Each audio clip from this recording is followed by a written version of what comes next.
Welcome to the Deep Dive. Today we're exploring a really fascinating corner of history that, well, often gets overlooked.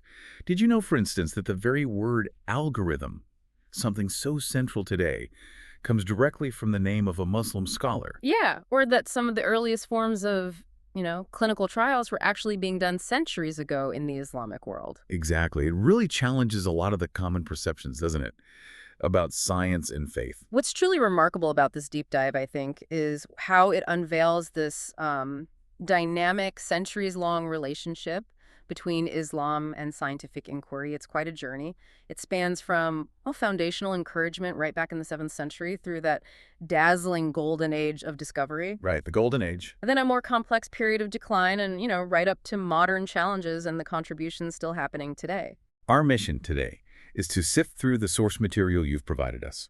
We want to pull out the most important insights, those surprising facts, the real aha moments. Think of it as a shortcut, really, to getting you genuinely well-informed on this pretty rich topic. We'll trace the ebb and flow, understand what fueled it, what maybe caused the decline, and what it all means for us now. So let's begin right at the beginning. Let's set the scene for what we're calling the seeds of inquiry in early Islam. This is around the 7th century CE.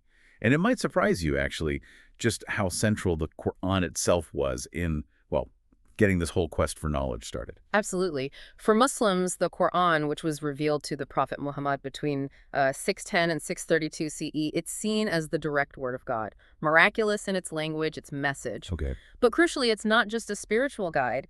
Many verses in the Qur'an explicitly encourage believers to observe nature, to reflect on creation, rather than just accepting things without checking. The Encyclopedia of the Qur'an actually notes something like 750 verses refer to natural phenomena. Wow, 750, that's a lot. Yeah, it is. And some verses directly urge people to travel throughout the earth and see how he brings life into being. It's a call to observe, to experience. So it really underscores this fundamental emphasis on scientific observation, experimental knowledge, and rationality. Exactly. What's fascinating is how explicit it is. The physicist Nidhal Gessim points this out. Verses like 17.36 and 2.111, they specifically require proof. They warn against following what you don't know for sure or just accepting things based on conjecture. It encourages a really critical empirical approach. Seeking verification, not just blind faith. Precisely. It's about understanding the world through observation and reason. And this encouragement wasn't just in the Quran itself, right? Yeah. The sayings of the Prophet Muhammad, the Hadith. That's right. The Hadith collections also contain sayings like, seek knowledge from the cradle to the grave, and even encouragement to travel, travel far if necessary for knowledge. So if you put it all together. Well, if you connect this to the bigger picture, this deeply held belief that creation is full of signs, or ayat signs, to be pondered. It led early Muslims to view scientific inquiry, the act of investigating nature, as a profound form of worship itself. So understanding the world was like understanding God's work. Exactly. They weren't just curious for curiosity's sake. They saw understanding the natural world as a path to understanding the divine. That's a really fundamental insight, I think, into why science flourished so much. Okay, that makes sense. Which brings us neatly to the Golden Age of innovation, roughly, 8th to 13th centuries? That's the period, yeah. This sounds like a truly transformative time, and it seems institutions like the legendary House of Wisdom were key. Can you tell us a bit more about that? Certainly. So in the 8th century, the Abbasid caliphs, they established Beit Akma, the House of Wisdom, in Baghdad. And it wasn't just a library, though it was a massive one. Think of it more like a comprehensive research institution, a translation bureau, a scientific academy, all rolled into one. Wow. And what made it special? I think what made it so exceptional was its truly collaborative environment. You had scholars from all sorts of backgrounds, Muslim, Christian, Jewish, others too, working side by side, sharing knowledge, pursuing discoveries together. That sounds incredibly modern, actually, and the scale of their work. The scale was just incredible. They actively sought out and translated Greek, Persian, Indian scientific texts into Arabic. Systematically, they amassed this colossal library. They even sent scholars out, abroad, specifically to collect manuscripts. It became one of the world's greatest centers of knowledge. Until its destruction, you mentioned. Yes, its destruction in 1258 was devastating, a monumental loss. But the impact before then was immense. And this wasn't just like a simple translation. These scholars, they didn't just copy things down. They meticulously critiqued them, they corrected errors, and then they dramatically extended these ancient works. So real original contributions. Absolutely. Profound original contributions across math, astronomy, medicine, philosophy, you name it. And Arabic, well, it rapidly became the lingua franca, the common scientific language of the whole educated world during this era. That's powerful. Arabic as the global language of science back then. So who were some of these groundbreaking scientists? What made their work so revolutionary? Well, one of the earliest titans was Muhammad ibn Musa al-Khwārizmī. He lived from about 780 to 850 CE. He was a Persian mathematician, and he didn't just dabble in algebra, he actually systematized it, laid down the methods for solving equations. Right, you mentioned the word algebra. Yeah, the term algebra comes right from the title of his most famous book, Al-Jabr.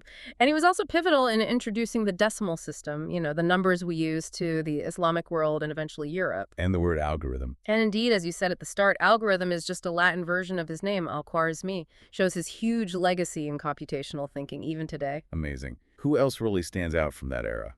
Another giant figure was Abu Ali ibn Sina, known in the West as Avicenna.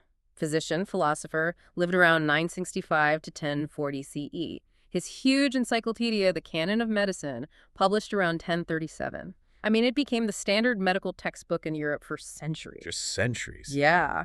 But what's really striking, especially for his time, is he insisted on controlled experiments for testing drugs. He laid out conditions, test on one disease, try different doses, compare results with people who didn't get the treatment. That's incredibly rigorous thinking for the 11th century. That really does sound like the basis for modern clinical trials. Incredible. Yeah. Any other medical pioneers? Oh, absolutely. We have to mention Abu Bakr al-Razi, or Rhazes in the West. Lived about 854 to 925 CE. Brilliant physician and chemist. He's famous for being the first to clearly distinguish smallpox from measles, clinically describe the differences. Okay, that's a big diagnostic step. Huge. And in his book on smallpox and measles, he didn't just describe them, he actually compared outcomes. He looked at patients who had bloodletting versus those who didn't. It's a very, very early example of what we'd now call a comparative clinical study, trying to see what treatment worked better. That's fascinating. And his main work, Al-Wawi, was this massive 23-volume medical encyclopedia. Covered everything from gynecology to eye surgery. He even wrote a medical manual for ordinary people, trying to spread the knowledge. It's clear they were building these incredibly rigorous scientific methods. What about other fields, like optics? The progress was broad. Take Ehsan ibn al-Haytham, known as al-Haytham, optician, mathematician, around 965 to 1040 CE. His book of optics just completely changed how we understand vision. He threw out the old Greek idea, the emission theory. The idea that eyes shoot out rays. Exactly. He argued, no, vision happens when light enters the eye from objects. And he proved it using controlled experiments. He used early versions of the camera obscura, studied refraction. He wasn't just guessing. He laid out an early, explicit scientific method, observation, hypothesis, rigorous testing. His work heavily influenced European optics later on. Truly groundbreaking. Were there other fields where they made big leaps? Beyond these individuals? Oh, definitely. Astronomy saw huge advancements. They developed much better astrolabes, made incredibly precise calculations of how planets move work that actually helped pave the way for Copernicus much later. And they essentially developed trigonometry as we know it. In engineering, too, people like the Banu Musa brothers or Al-Jazari, they designed complex mechanical devices, amazing automata, things that moved on their own, showcasing incredible ingenuity. So we've painted this picture of a really dazzling golden age, which inevitably makes you ask, what happened? What led to the slowdown, the waning light from maybe the 14th to 18th centuries? Right. It's a complex picture, no single cause. But one major factor was significant political instability and invasions. The Abbasid Caliphate started breaking apart. Then you had the Mongol invasions, the Crusades. These devastated major centers of learning, like Baghdad. And the destruction of the House of Wisdom in 1258. Exactly. We touched on it, but that was just catastrophic. A literal wiping out of accumulated knowledge, and it took away that vital hub for scholars. And it wasn't just external pressures, was it? Sources mention an internal shift, too. a shift in intellectual focus. Precisely. Over time, there was a gradual move away from that hands-on experimental science towards more speculative theology, kalam, it's called, and also a greater focus on jurisprudence, on legal matters. So intellectual energy kind of shifted. Yeah, intellectual energy and resources were increasingly directed away from empirical investigation of the natural world. That's a significant shift. And I understand there was also some maybe surprising resistance to certain innovations. Indeed. This one's quite striking. There was noticeable opposition, particularly from some religious scholars, the ulema, to innovations like the printing press. Printing in Arabic script, for example, was effectively prohibited in the Ottoman Empire for a very long time, from 1483 right up to 1729. Wow, that's centuries. Centuries. And printing religious works was restricted even longer, well into the 19th century. This meant scientific knowledge, other ideas too, just spread much, much more slowly compared to Europe, where the printing press was revolutionizing things. That's a huge difference in how knowledge could circulate. Yeah. It sounds like there was also what the sources call an economic disconnect. Yes. This is another key point. Unlike in Europe, where scientific inquiry gradually got linked up with economic development, with industrial growth, in most Muslim economies, that vital connection between scientific discovery and practical industrial application didn't really happen in the same way. Innovation wasn't as strongly incentivized by the economic system. Okay. And then, layered on top of all this, from the 16th century or so, colonialism arrives, and this issue of brain drain. That's right. Colonial domination, the political turbulence that often came with it, resource extraction, all this severely weakened educational institutions and the infrastructure needed for science. And this challenge persists. Modern estimates show that Muslim-majority countries, as a group, invest less than 0.5% of their GDP in R&D. That's about 5 times less than developed economies. Which leads to? Well, it unfortunately contributes to a continuing brain drain. Talented scientists often feel they need to go elsewhere to find the opportunities and resources in more scientifically advanced nations. Right. It's clearly a mix of complex, interwoven factors that led to that period of, well, stagnation might be too strong, but certainly a slowdown. But let's shift gears now to the more modern era. Modern revival and enduring challenges, say 19th century to today. There have been important intellectual reform movements, haven't there? Absolutely. You had figures like Muhammad Abdu back in the late 19th century. He argued quite powerfully that Islam isn't opposed to science. In fact, he said it's inherently supportive of it, actively encourages investigating the natural world. And more recently, you have people like physicist Pervez Hoodbhoy, who advocates for, a critical balance between faith and reason. He emphasizes that science is universal, it belongs to all humanity, not just one culture. And it seems, perhaps contrary to some stereotypes, there's been a significant contemporary openness to science among many Muslim scholars and populations. Like Darwin's Origin of Species. It was translated into Arabic back in 1876 and apparently didn't face huge religious opposition initially. Maybe more from some Christian groups in the region. That's a fascinating point. And what stands out today is that, generally speaking, modern scientific doctrines don't face widespread religious opposition in most Muslim-majority countries. Saudi Arabia is often cited as a notable exception, but elsewhere. Well, it helps counter some common misconceptions about Islam's stance on modern science today. Okay, but there's also this other phenomenon, this scientific miracles, or ijaz literature, that became popular, especially from the 1970s. What's that about? Right, the ijaz movement. This basically claims that the Qur'an contains specific, detailed, modern scientific facts. Things like foreknowledge of relativity or the Big Bang, or details about how embryos develop. It got popularized by writers like Maurice Bucaille, and some televangelists picked it up. But there's criticism of this idea. Oh, yes, significant criticism. Orthodox theologians often argue, look, the Quran's main purpose is religious guidance, spiritual insight. It's not meant to be a science textbook. And scholars like Ziauddin Sardar have warned that this ijaz approach can become this sort of well-funded industry that basically reads modern science back into ancient scripture rather than encouraging actual new scientific research. Sort of fitting the text to the science. Kind of. Critics point out that often the verses cited are quite vague, or the observations they supposedly predict were actually described by earlier scientists anyway, like Aristotle. So it's a contested area. It's important to grasp those nuances. But despite these debates and the challenges we discussed, we've definitely seen some truly incredible recent scientific achievements by Muslims. Nobel laureates, for instance. These individuals really show that excellence continues when the conditions are right, don't they? Absolutely. Take Abdus Salam, the Pakistani theoretical physicist.